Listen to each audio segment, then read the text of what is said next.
Hi everyone, welcome back to another art school vlog. Today we're jumping right into it and we're in the studio. And if you saw last week's video, this is what we worked on. So this painting is all in acrylic and it's sort of this girl sitting in a chair. And I painted over an original painting and you can see that poking through in the background there. Today the plan is we're going to go in with a second layer, but in oil paint this time, and sort of fix up the face and maybe work on the dress area. I'll go ahead and talk about some of the materials that I'm using. This is Sennelier non-toxic paint thinner. I'd never really used paint thinner until recently because I thought that was like really bad for you, but I've heard some people recommend this one because it's non-toxic and I don't smell anything, to be honest. And so I'll talk a little bit about some of the colors I'm using as well. So I grabbed my oil paint and of course I grabbed some titanium white and some cadmium red, and I know it looks like I'm putting down a lot, but it's actually very thin. And I also got a brand new tube of burnt umber, so I was really excited to crack it open. I love burnt umber, by the way. Next up we have some cadmium yellow, and I will say quickly that cadmium is not a very safe pigment. That's why I was really careful when opening it, because I didn't want to get it on my hands because then I'll get it in my bloodstream and yada yada yada. So just be really careful when you handle cadmium. And I will just say that the red that I used is cadmium red, but it's cadmium free red, which honestly I haven't done a lot of research on. I should have done more. Also that's some ultramarine blue that I have, but the yellow is real cadmium, and when I bought it I didn't realize that cadmium was bad for you. I'm just trying to use up the tube and so that I can buy cadmium free cadmium yellow. So make sure you do your research, guys, before you invest in pigments. These are also the brushes that I'm using. It's Princeton Aspen brushes, I'm pretty sure, and also I'm going to use this tiny small one, but I usually use the Princeton Aspen brushes. Those are personally my favorite. They are pricey, but honestly they've elevated my art a lot. They're super soft, super easy to work with, and they blend like nobody's business. So I personally recommend these brushes, even though it does have a hefty price tag on it. And so now I'm going in with the face, thank God, because the face is looking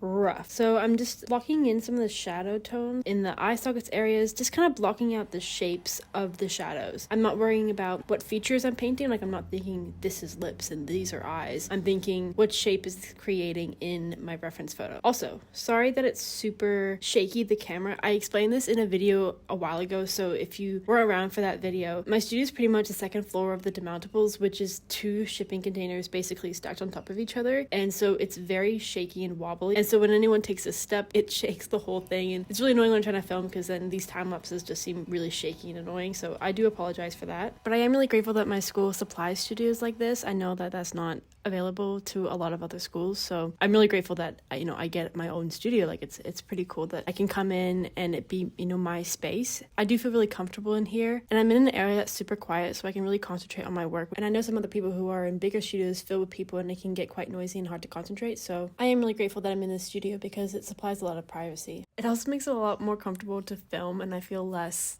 embarrassed making these sort of videos because no one else really makes YouTube videos, and so if I'm just in the middle of my studio vlogging, it's a little embarrassing sometimes. And there's other studios that have like another person across from them that can just like easily look into your studio, but I don't have that because I'm in these other studios, which I'm so grateful for because I don't know if I could have done this. I don't really have the confidence for that, so that's another thing that I think is really cool about my studio. And right about here, I started to put in this pink color called Permanent Rose, and I never actually owned a pink oil paint before, so I was really excited to try it out, and so I wanted to increase the blush in her cheeks. I also put it on her eyes, and I think it could allude to a sort of blushed emotion, maybe slightly embarrassed or insecure, but I also think that it ties in with the pink dress that I'm also going to be rendering out in Permanent Rose, and also the pink in the background.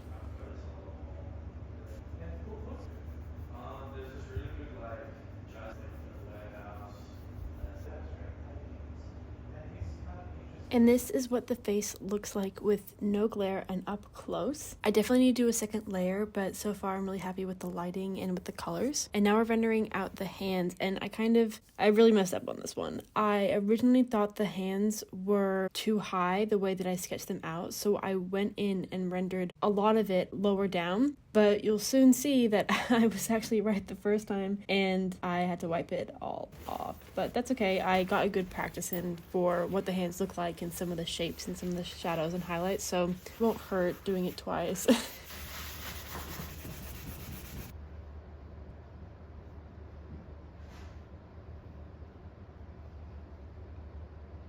But some proportions were a little bit off. Like you see, I had to raise the forearm a little bit and adjust the finger proportions as well. But we're not actually going to be rendering out the hands in this video. I'm just blocking it in to make sure that I do have the right proportions for the next week's video where I can render out the hands. And I'm going to go into some pretty crazy detail with that. So while that's blocked in, I'm going to move on to the dress. And I'm also going to talk about the meaning of this work. And I don't actually like to unlock the narrative too much about the paintings that I make at school. Personally, just because I want the audience, and I know I feel like this is pretty cliche, but I want the audience to interpret it themselves, yada yada yada. But I really do want them to not explicitly know why certain things are the way that they are. Like, why is this girl sitting in a pink dress looking so upset? And maybe she's not upset. Maybe she's embarrassed. Maybe she's just shy or insecure. I don't especially want there to be like a tear falling down her face, you know, which there's nothing wrong with that. I just want personally the subject's face to be more subtle in her emotion and to be interpreted differently by whoever sees it. And I also haven't said this yet, but with the face, I'm going to change her face a lot so it's not super quote unquote aesthetic. And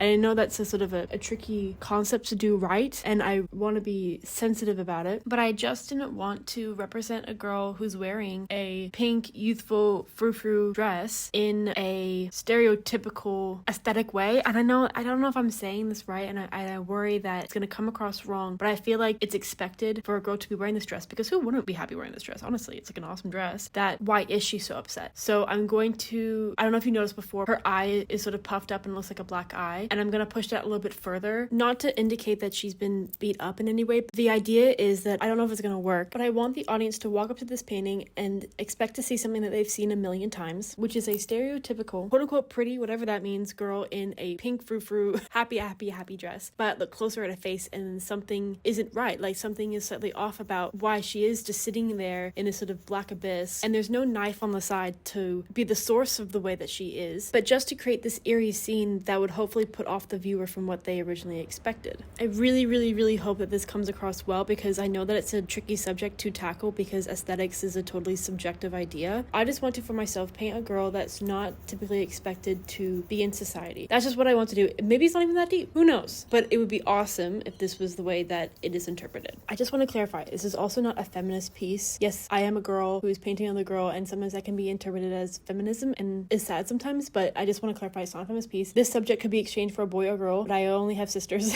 so I'm painting my sister. And wow, I've been talking for a really long time. That was a huge tangent, but it's already the end of the day and end of the video. Thank you guys so much for watching.